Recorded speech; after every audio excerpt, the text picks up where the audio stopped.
साल 2026 बिहार के युवाओं का साल होने वाला है। चूंकि बिहार सरकार ने 3 लाख नौकरियों का रास्ता साफ कर दिया, अलग अलग विभागों में बम्पर बहाली होने वाली है।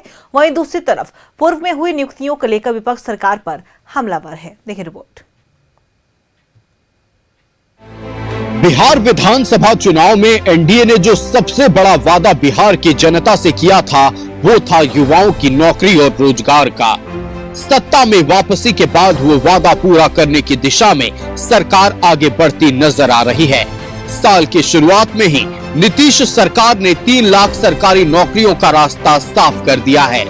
अलग अलग विभागों में सरकार बम्पर बहाली निकालने जा रही है, जिसका सीधा फायदा युवा वर्ग को मिलेगा। बिहार में सरकारी नौकरियों की बहार। 2026 में युवाओं को मिलेंगे 3 लाख सरकारी नौकरी। शिक्षा, स्वास्थ्य, पुलिस समेत अन्य विभागों में बम्पर बहाली। 30,000 से ज्यादा होगी सिपाही की बहाली। 35,000 शिक्षक पद पर होगी बहाली। निजी क्षेत्र में मिलेगा रोजगार का अवसर। बंद पड़े चीनी मिल होंगे चालू।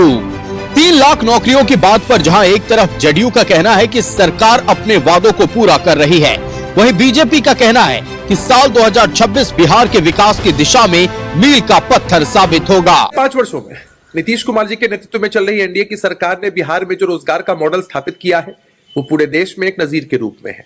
लाखों की तादाद में सरकारी नौकरियां दी गई, रोजगार के अवसर दिए गए, 50 लाख से अधिक युवाओं को रोजगार मिला। आने वाले 5 वर्षों में भी नीतीश कुमार जी के नेतृत्व में चल रही सरकार ने वादा किया है, लगभग 1 करोड़ युवाओं को रोजगार के अवसर, सरकारी नौकरियां मिलेंगी। इस बाबत विभिन्न विभागों में वैकेंसीज के आधार पर नियुक्ति होनी है, परीक्षाएं होनी है और बड़े उद्योग धंधे भी बिहार में लग रहे हैं। इन सभी खबरों से बिहार के युवाओं में, बिहार के आम आवाम में जबरदस्त उत्साह है।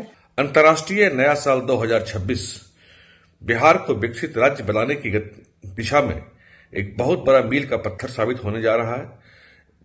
बंद पड़ी 25 शुगर मिलों को, चीनी मिलों को बिहार सरकार दोबारा चालू करने जा रही है। ये एनडीए सरकार का संकल्प है और जो चुनाव के पहले हम लोगों ने वादा किया था बिहार की जनता से, युवाओं से कि 1 करोड़ नौकरी और रोजगार देंगे, उस दिशा में भी काफी काम का शुरुआत हो चुका है। वो देखने को, उसका परिणाम देखने को मिलेगा। कुल मिलाकर यह नया साल 2026 बिहार के विकास की दिशा में एक मील का पत्थर साबित होगा। इधर नौकरियों के वादे पर विपक्ष ने सरकार को घेरा है। आरजेडी प्रवक्ता एजाज अहमद ने कहा कि नीतीश कुमार पिछले 20 सालों से सत्ता में हैं। पहले श्वेत पत्र जारी करते हुए ये बताएं कि 20 सालों में कितने युवाओं को नौकरी मिला। साथ ही कहा कि इनके शब्दकोश में नौकरी है ही नहीं। पिछले 20 सालों से सत्ता में है, ये कितना नौकरी और रोजगार दिए हैं उसका श्वेत पत्र जारी कर दें, और उसमें जो तेजस्वी जी का 17 महीने का कार्यकाल रहा वो, और उससे पहले जो 18 महीने का कार्यकाल रहा वो, उसको अलग करके स्पष्ट रूप से सामने आ जाएगा कि ये लोग सिर्फ जुमलाबाजी करने वाले लोग हैं, नौजवानों को भ्रम की राजनीति में रखने वाले लोग हैं और नौकरी के नाम पर सिर्फ नफरत की राजनीति करते हैं।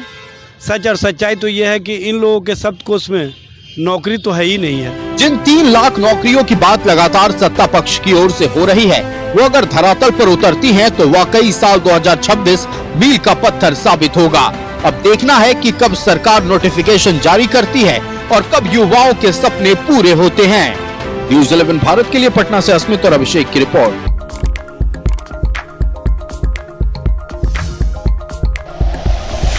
Like and share videos, subscribe करें हमारा चैनल और प्रेस करें बेल आइकॉन। न्यूज़ 11 भारत, सच है तो दिखेगा।